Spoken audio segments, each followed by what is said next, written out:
What's up, everybody? Patrick LaRouche here from livepainfreeprocess.com.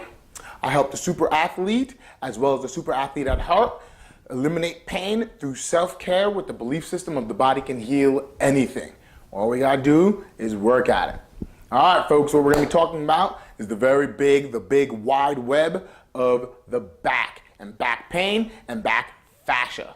So fascial units are a big thing in the world. It's starting to become more and more popular. It's starting to be more understood. So what I want to do is give you a little bit more clarity on the concept of the back fascia. The back fascia is a humongous part of the low back that, let's actually show you. Zoom in on the TV. So this here, all this white is your back fascia. What you have to see is it runs the whole course of the lat, as well as it binds different areas underneath that. So if this part of your body doesn't want to move, which majority of the world has low back tightness, you're going to have, like, the lats are not going to work very well. Your erectors are not going to work very well. Your glutes are not going to work very well. All these different areas are going to start locking up and trying to hold itself. So we have to start getting you to learn how to get this fascial unit to open. And what I want you to notice is with this lat here, you see how it has a curvature to it. It runs from the top part of your shoulder all the way to the back. You have to understand how you stretch that is going to be very, very key and crucial. So we're going to be addressing this back fascia today through stretching with the lat. Come back on me. All right, folks, so check it out. What we have to do is we have to get you to learn that the back fascia is widespread. It has so many different thought processes with it. So as it spreads open, it stops you from moving. So think about a really tight compressed shirt that's just winding itself together. You have to start getting that to break. The way that you're going to do it is you can foam roll. You can trigger point to the different muscles in the back, as well as you can stretch. You can do a lot of heating things. You can do anything, but all in all, the biggest thing that you have to focus on is movement. Focused clean movement, and you have to have the intention of looking at it and seeing it open. That's where everyone makes their mistake, because there's so many muscles that interact with that back fascia that you can easily catch the next tightest thing.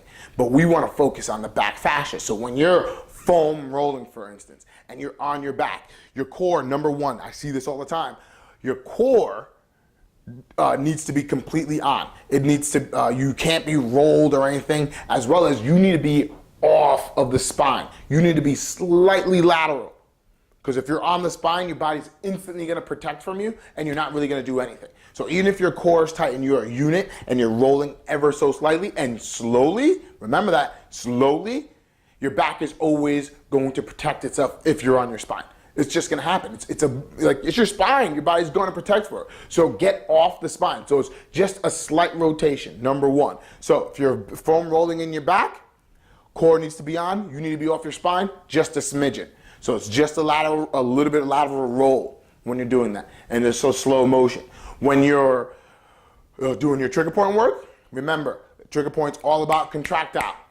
So you're going to be hitting muscle tissue that's going to be correlating with that. You want to think your intention is, I need to get the muscle tissues to want to contract properly so I can now get it to move. It's all about movement. It's all about movement. And then the stretch is what I'm going to show you today. And how you stretch that area is very complex. Not complex, but you're going to be utilizing the rotation of your back as well as your lat. So it's almost like we're stretching your lat to get more movement for your back fascia. But remember, you need all three components for a muscle to work properly. You need it to move, you need it to contract, and you need it to communicate. So a lot of us just stretch to stretch to stretch. If you ever wondered if you stretch and it never really truly works, it's because you're missing the other two. You have to get the fascial system to move. And this is all fascia, so without your foam rolling, this is never gonna truly give, okay? Trigger point work, also an essential part. It's a recipe. You need to do them all. So the way that you're just going to stretch your lat is in a seated position. What you're going to do is just think your elbow needs to touch the opposite knee.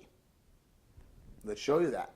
All right, so, okay, No. All right, so this is what's gonna happen. You're gonna now stretch your low back fascia by now twisting and bringing your elbow. So it's a slight twist. Elbow needs to try to touch the opposite knee. So all you're going to do now is, it's such a small movement, folks.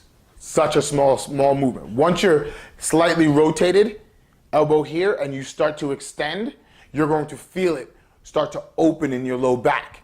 You're gonna feel that going through your lat, just like so. That's it. That is it. That's all you have to do to get your low back to start stretching.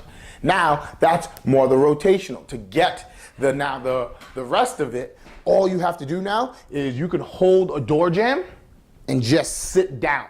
And once you think about getting your butt to hit the floor, that is when your low back starts to opening lengthwise. Not just rotational, lengthwise. So think about your erectors, the muscle that runs all the way up your spine. So those need to open as well. So you're gonna hit the back fascia in many different ways. I just gave you two.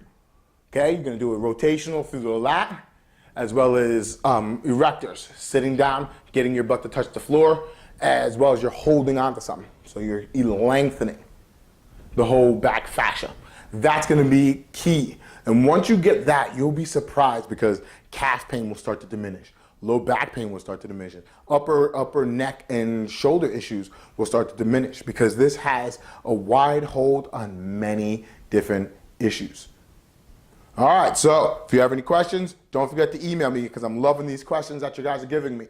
Next, if you're not part of the newsletter and you're finding this someplace else, get on because I'm just giving a whole bunch of pain relief solutions and I'm loving every second of it. So, see you next time. Bye.